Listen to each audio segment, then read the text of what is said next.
Yo, what's going on, everybody? Ownage. Today in this video, okay, let me just stop myself for a second there. Let's say this. It has been a while, like a really long time. So long, in fact, it has been 7 months since the last type of video that I have made, like this one.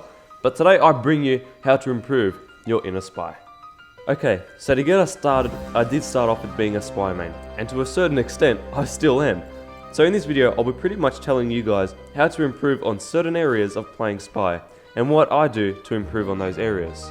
Okay, so the first part of this video is I want to discuss the loadout I use right now. So for the primary, I have either the Ambassador or the Diamondback. For the secondary, I have obviously a Sapper, which it doesn't really matter which one you use, it depends whatever you want to do. You know, if you want to reverse the sentry, if you want to just destroy the sentry, I prefer just to destroy it, so I use the default, or just the reskinned. For the knife, I have either stock or big earner. It really depends on how you feel, because the big earner, you'll have less health, but on kill, you'll gain a speed boost which really encourages chain stabs. And for the watches now, that depends, because I use the dead ringer, and they're all pretty good. They're all balanced out. Valve has balanced them all out equally, so it really depends. Like, it's more personal preference. Like, I use the dead ringer. Sometimes I'll switch off, but it really depends on how you feel at the time. Okay, so now that we have gotten the loadout out of the way, let's discuss disguises. So when you're playing spy, you don't want to disguise as a scout or a heavy, because that really decreases the starting mobility you have. And people will instantly know you're a spy, especially if you're disguised as a heavy, because you'll be more aware of your surroundings, thus making you look more suspicious because you're slow. You're going to be more aware because everyone's going to be running past you, you don't know where everyone is, you're looking around and people are like, is this guy a spy? Let's check, let's shoot him.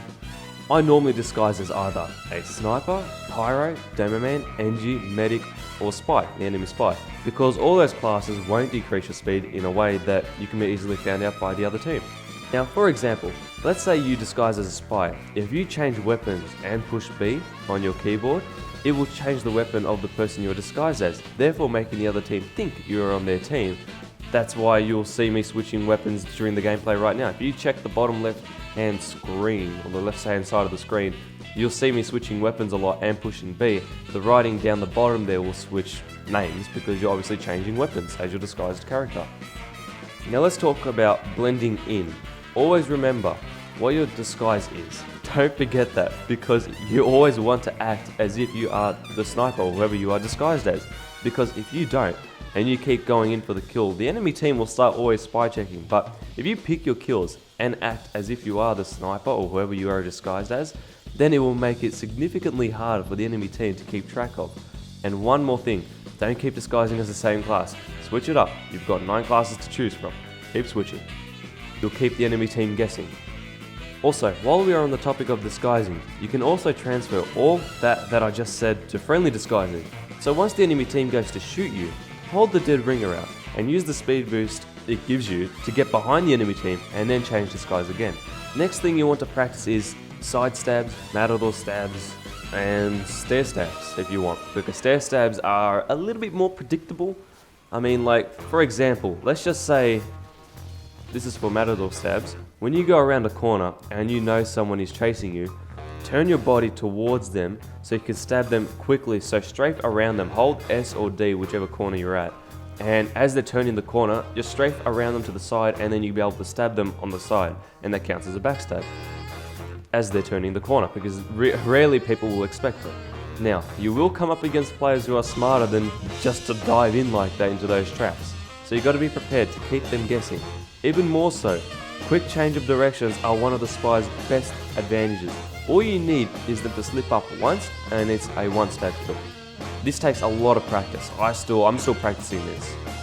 Now, stair stabs are a little bit easier to do, but I don't suggest to always do this, because you are a lot more predictable. For example, if you're running upstairs and someone is chasing you, stop running forward, hold S, jump and crouch over their head and stab them in the neck. But remember, this is easy to track, so I don't suggest doing this very often. One last thing people tend to forget is the spy has a pistol. So if you're in doubt, and you can always use that, you know, it's like it's there. People, even me, I just tend to forget that I have a pistol. I think that the knife is the only way of killing people, you know, like that's just, you gotta remember, always remember there's a pistol. Whenever you're in doubt, and someone's like so close to dying, then you could have and should have killed them, but you could try to go for the stab and then he kills you, just remember you can finish him off with the pistol. Now moving on to the last part I want to discuss in this video is the dead ringer. Now I use the dead ringer because of its speed boost it grants you on hit if you're holding it out. So when you activate the speed boost, you can use this for one of two things. Use it to escape because you will also not be able to be lit on fire for a few seconds, or two, you can trigger the dead ringer, use its speed boost to catch up to a target and get the backstab that you deserve for all that work. Oh, and I almost forgot about the pistols. I tend to use the Diamondback more so because it grants a guaranteed crit on a backstab. So you can clean up a lot of people using this. All you need is 2 crits and it'll clean up the majority of the classes. Now if you prefer the Ambassador, it is completely up to you on like whatever you're better with, because if you're better at hitting headshots and stuff, like then I'd say use the Ambassador, but again it's up to you. Now to end this video off, I almost forgot to mention like really good ways on improving stair stabs and stuff. There is a custom map called TL Walkway. The link to download it will be in the description below. It is a practice ground for pretty much a lot of the classes. I'll link a really old video of mine that I made below. So like how to spawn bots on it and how to make them do like launches and jumps, and you will learn that in that video. I'll link it below. Oh, and the spy can outrun the pyro now, so go figure. Now with that said, I hope you all enjoyed this video and found it helpful. If you have any questions that I didn't answer in this video, be sure to comment down below and I'll do my best to reply. Don't forget to leave a like if you did find this helpful. It really encouraged me to continue doing this sort of stuff. And please, just like, I hope you stick around, what can I say, and improve your inner spy. I hope to see you all in the next one. Bye bye for now.